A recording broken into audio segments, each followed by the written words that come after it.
Olá, bom dia. Espero que estejam todos bem. Meu nome é Cíntia Macedo, sou psicóloga, professora de psicologia e especialista em psicopatologia e saúde pública. Estou aqui para conversar um pouquinho com vocês hoje sobre esse tema que muito me interessa, que atravessa aí toda a minha história profissional e acadêmica, que é a psicopatologia, né? A compreensão do sofrimento psíquico intenso. Eu cabe contar um pouco aqui a minha trajetória. Eu trabalhei em CAPS por alguns anos, ou seja, o Centro de Atenção Psicossocial, um dispositivo de saúde pública que está destinado a tratar pessoas em sofrimento psíquico intenso. Oferece um tratamento digno, humanizado, inserido na sociedade, diferente do tratamento que antes era oferecido nos antigos manicômios, né, que muitas das vezes era desumano. Bom, psicopatologia, essa palavra é uma junção de três palavras gregas, psique, patos e logos. Psique é a psique, o psiquismo, a mente humana.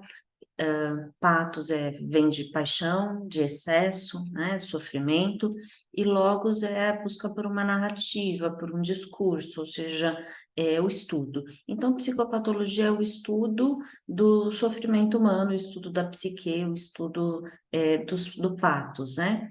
Hoje esse estudo ele busca ser desmistificado, científico, elucidativo, muito diferente aí do que já foi no passado, que o sofrimento psíquico já esteve sob domínio da filosofia, da religião, e hoje o ideal é que o sofrimento psíquico seja tratado por uma equipe multidisciplinar para que o ser humano seja compreendido na sua integralidade, né? Então, o papel da psicopatologia hoje é observar, identificar e compreender.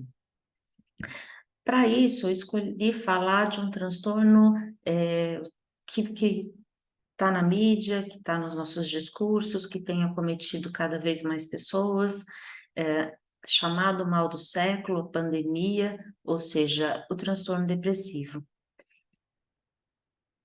Os principais sintomas do transtorno depressivo são sintomas afetivos, ou seja, tristeza, choro frequente, choro fácil, apatia, desânimo, falta de vontade, autoestima extremamente diminuída, sentimentos de desvalor, de desvalia, alterações da volição, da psicomotricidade, a pessoa se sente lenta no seu raciocínio, na sua capacidade de falar, não quer sair da cama, não tem mais vontade de fazer as tarefas do seu dia a dia, tem ideias de morte, pensamentos negativos, uma visão muito negativa da vida. Em alguns quadros mais graves aparecem também sintomas psicóticos, o que faz com que às vezes seja confundido com outros transtornos como a esquizofrenia. Então, a pessoa pode ter delírios, alucinações, geralmente de cunho negativo, autodepreciativo, e até que de comando, né, dizendo para a pessoa atentar contra a própria vida.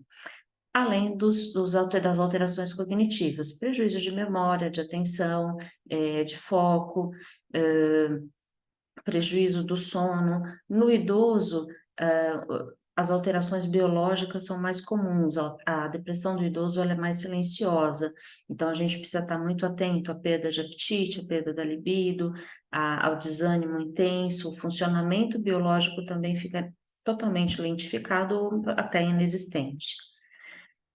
De acordo com o Manual dos Diagnósticos, né, o DSM-5, existem alguns tipos de transtornos depressivos. A gente vai focar aqui no transtorno depressivo maior,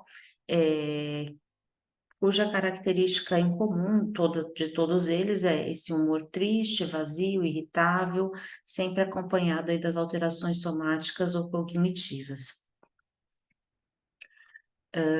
É muito importante a gente falar da contribuição da psicanálise para o entendimento da depressão, né, e para o tratamento da depressão hoje. A psicanálise, ela revoluciona quando ela coloca o sujeito no centro do tratamento, quando ela devolve o lugar de fala para o sujeito que sofre, né? Até então, o sofrimento psíquico, o sujeito era objeto de estudo da medicina. E a psicanálise, ela muda esse paradigma, né? Então, ela vai dizer que o sintoma tem algo a dizer sobre esse sujeito, né? Então, oferece um lugar de fala, de escuta, e a partir através da interpretação do psicanalista, o sujeito pode mergulhar no conhecimento mais aprofundado de si mesmo, e atribuir ele mesmo um sentido ao seu sofrimento e encontrar em si mesmo também um significado, uma forma de resgatar o sentido da vida e de poder enfrentar aí as questões que levaram ao adoecimento, né? Então, a psicanálise, ela se pergunta pela história do sujeito, né? Ela traz o sujeito de volta ao protagonismo da sua história, né? Quando coloca esse sujeito também como protagonista do seu próprio tratamento.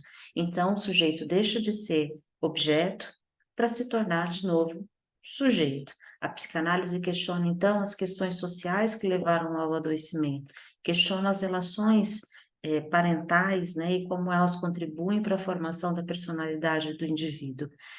Bom, a gente poderia se estender muito mais nessa discussão, é uma discussão muito rica.